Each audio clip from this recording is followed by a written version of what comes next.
বন্ধ করো, উচ্ছেদ কার্য বন্ধ করো, বিকল্প ব্যবস্থা না করো, উচ্ছেদ কার্য বন্ধ করো।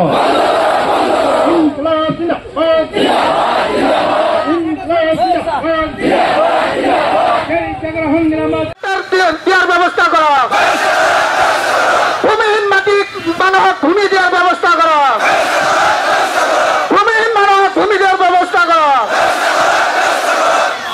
এতিয়া আপোনালোকে বহি যাওক, এতিয়া আমাৰ মিটিংখন আৰম্ভ হ'ব। আপোনালোকে য'ত আছে তাতে বহি যাওক, এতিয়া মিটিংখন আৰম্ভ কৰিব।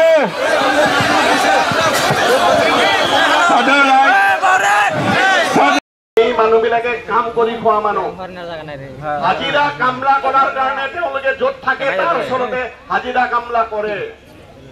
যদিহে তেওঁলোকক বাধ্যত পৰি সেই নদীৰ বুকুত দিয়ে, একফালে বানপানী আনফালে কাম নাপায়, তেনেহলে সকলোকে সমানে ব্যৱহাৰ কৰা। আমাৰ কথা হল সুবিধা দিব নালাগে, সকলোকে সমান ব্যৱহাৰ কৰা। গতিকে বিকল্প সংস্থাপন নিদিয়া পৰ্যন্ত আন্দোলন যদি অব্যাহত ৰাখিব লাগে, এই আন্দোলনৰ মাজেৰে আমি এই চৰকাৰক তেওঁলোকৰ নীতি পৰিৱৰ্তন কৰিবলৈ বাধ্য হ'ম। গতিকে বন্ধুসকল,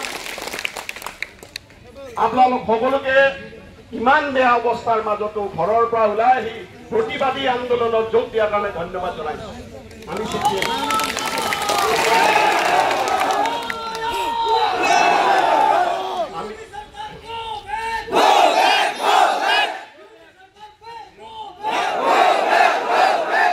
মই এটা কথাই কম, আমি CPM দুটা কথাত CPMৰ ওপৰত ভৰসা ৰাখিব পাৰে।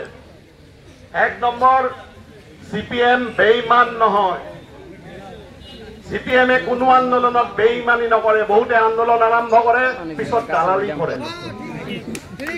CPM বেইমান নহয়।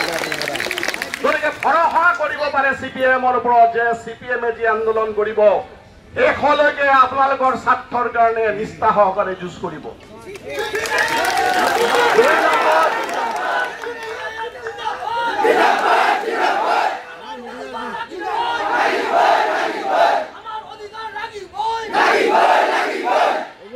দুই নম্বৰ, গোৱালপাৰাত মাত্ৰ এবাৰেই CPMৰ MLA হৈছিল বীৰেন চৌধুৰী। গোৱালপাৰা কলেজৰ প্ৰিন্সিপাল আছিল। তাৰপিছত আমাৰ কোনো প্ৰিন্সিপাল হোৱা নাই, মানে MLA হোৱা নাই। গতিকে MLA হোৱা নোহোৱা, নেতা হোৱা নোহোৱাৰ লগত আমাৰ সম্পৰ্ক নাই। আমি কেমেৰাৰ আগত কথা ক'বলৈ ইয়াত অহা নাই। আমি আমাৰ পাৰ্টিৰ এটাই লক্ষ্য, গৰীব মানুহ, শ্ৰমিক কৃষক, এই শ্ৰমিক কৃষকৰ স্বাৰ্থৰ কাৰণে যুঁজ কৰিম। আৰু উচ্ছেদিত মানুহ যিহেতু শ্ৰমিক কৃষক গৰীব মানুহ, এই আন্দোলনত CPMক নিৰ্ভয়ে আপোনালোকে বিশ্বাস কৰিব পাৰে।